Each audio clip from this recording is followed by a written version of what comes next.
नमस्कार दोस्तों। आज हम लोग स्टडी सर्किल 5 में मध्यकालीन भारत के इतिहास के कुछ ऑब्जेक्टिव प्रश्नों को देखेंगे। तो पहला प्रश्न को देखते हैं। कुतुबुद्दीन ऐबक की मृत्यु कब तथा कौन सा खेल खेलते समय घोड़े से गिर के हो गई थी? तो 1210 ईस्वी में चौगान खेल से। कुतुबुद्दीन ऐबक को कहाँ पर दफनाया गया था? तो लाहौर में। कुतुबुद्दीन ऐबक का उत्तराधिकारी कौन बना था? तो आराम शाह। 1211 ईस्वी में आराम शाह की हत्या कर गुलाम वंश की गद्दी पर कौन बैठा था?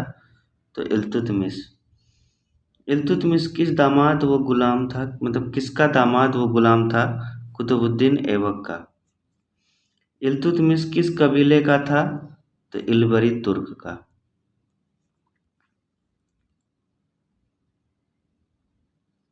अगला प्रश्न है, कुतुबुद्दीन ऐबक के शासनकाल में इल्तुतमिश सर्वप्रथम कहाँ का सूबेदार बनाया गया था?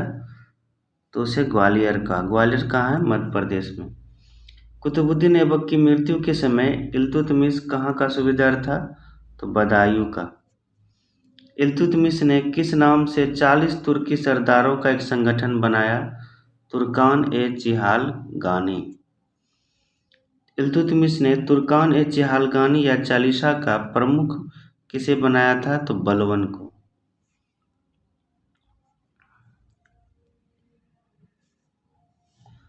तराइन का तृतीय युद्ध किस ईस्वी में हुआ था तथा इसमें इल्तुतमिश ने किसे पराजित किया? 1215 ईस्वी में ताजुद्दीन याल्दोज ने किया था। इल्तुतमिश ने किसे पराजित किया था? ताजुद्दीन याल्दोज को।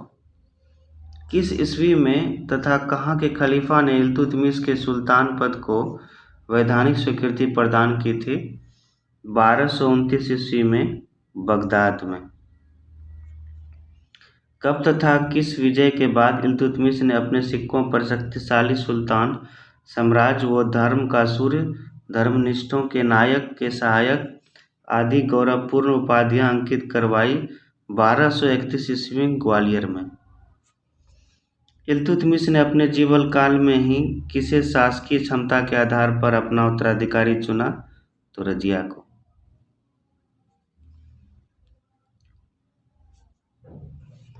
इल्तुतमिश का अंतिम अभियान कौन सा था जिसमें वह बीमार पड़ गया और बाद में उसकी मृत्यु हो गई? तो बामियान।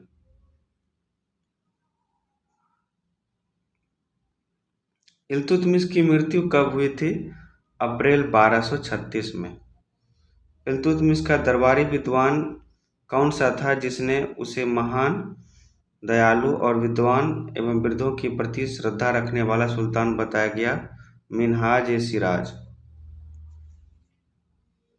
इल्तुतमिश की मृत्यु के बाद उसकी इच्छा के विरुद्ध अमीरों ने किस पुत्र को दिल्ली का सुल्तान बना दिया?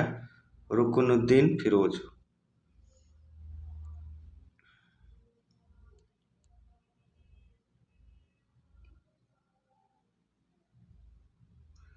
रुकनुद्दीन फिरोज एक विलासी आलसी व्यक्ति था, इसलिए उसके शासनकाल में शासन की बागडोर वास्तव में किसके हाथ में थी? शाह तुर्कान। शाह तुर्कान तथा रुकनुद्दीन फिरोज के अवांछित तथा अत्याचारपूर्ण कार्यों से परेशान होकर तुर्की अमीर ने रुकनुद्दीन फिरोज की हत्या करवाकर किसे दिल्ली का सुल्तान बना दिया? तो रजिया को। रजिया ने सेनापति पद पर किसे नियुक्त किया? कुतुबुद्दीन हसन गौरी को।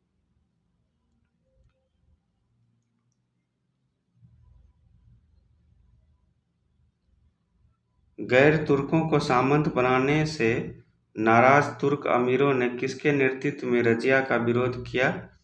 मोहम्मद जुनैदी। किस तुर्की गुलाम ने रजिया को अपदस्थ करने में महत्वपूर्ण भूमिका निभाई? गयासुद्दीन बलबन। तुर्की अमीरों ने रजिया को अपदस्थ करने के बाद इल्तुतमिश के किस तीसरे पुत्र को उसकी जगह सुल्तान बना दिया? तो बहराम शाह को।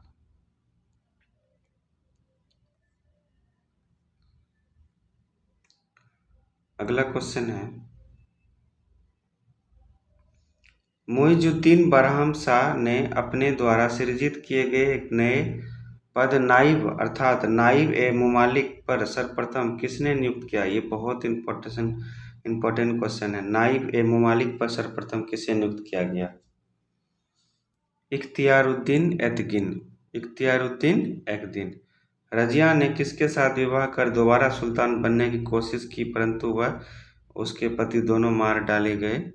इख्तियारुद्दीन अल्तुनिया।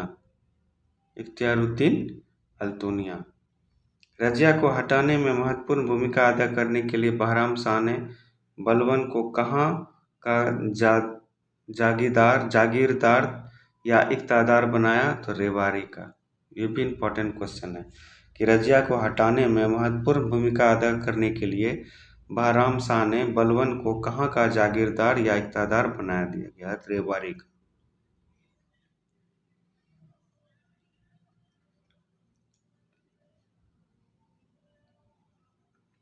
बहराम शाह ने किसे अपना वजीर नियुक्त किया?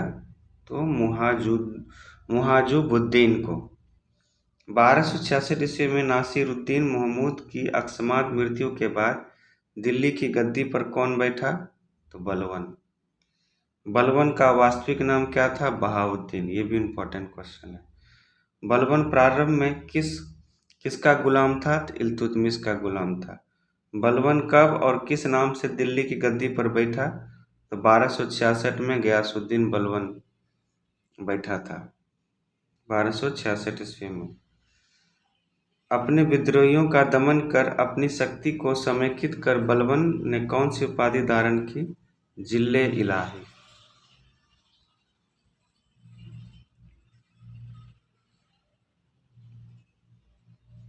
बलबन ने किसे दीवान ए अर्ज सैन्य प्रमुख नियुक्त किया?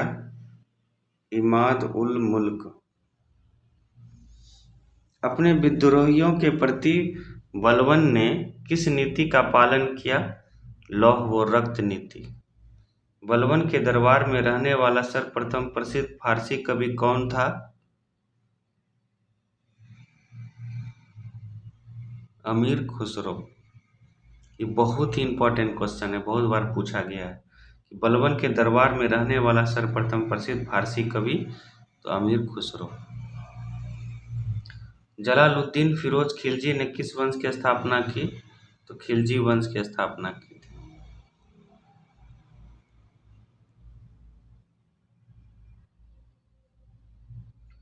जलालुद्दीन खिलजी का भतीजा जो उसकी हत्या कर दिल्ली की गद्दी पर बैठा?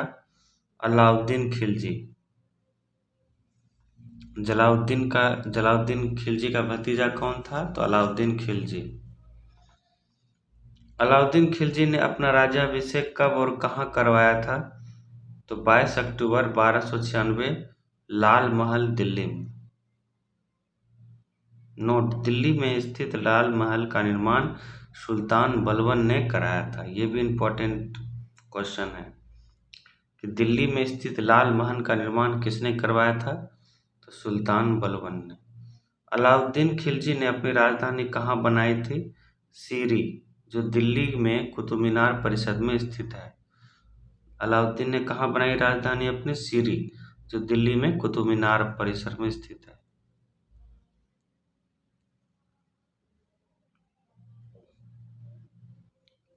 अलाउद्दीन खिलजी ने विश्व विजय एवं एक नवीन धर्म पर चलने के अपने विचार अपने किस मित्र के कहने पर त्याग दिया? अलाउल मुल्क। सुल्तान बनने पर पहली बार अलाउद्दीन खिलजी ने कौन सा प्रदेश जीता? गुजरात। ये भी इम्पोर्टेंट क्वेश्चन है। सुल्तान जब अलाउद्दीन खिलजी ने बना तो उस समय कौन सा प्रदेश को जीता, कौन सा राज्य को जीता? तो गुजरात को। अलाउद्दीन खिलजी के शासनकाल में उसके गुजरात अभियान का नेतृत्व उसके किन सेनापतियों ने किया? उलूग खां व नुसरत खां। अलाउद्दीन खिलजी ने मलिक काफूर को किस पद पर नियुक्त किया? मलिक ए नाइब।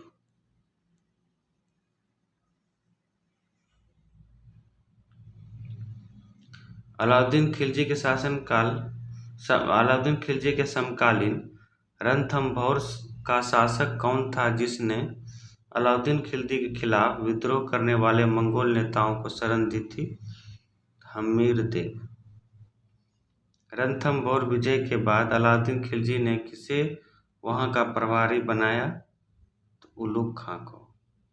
अलाउद्दीन खिलजी ने 1303 ईस्वी में मेवाड़ राजधानी चित्तौड़ पर किस शासक को पराजित कर उस पर अधिकार कर लिया? रतन सिंह को। अलाउद्दीन ने मेवाड़ की राजधानी चित्तौड़ का नया नाम क्या रखा था? तो खिरीजाबाद। यह भी इम्पोर्टेंट क्वेश्चन है कि अलाउद्दीन ने मेवाड़ की राजधानी चित्तौड़ का नया नाम क्या रखा था? तो खिरीजाबाद।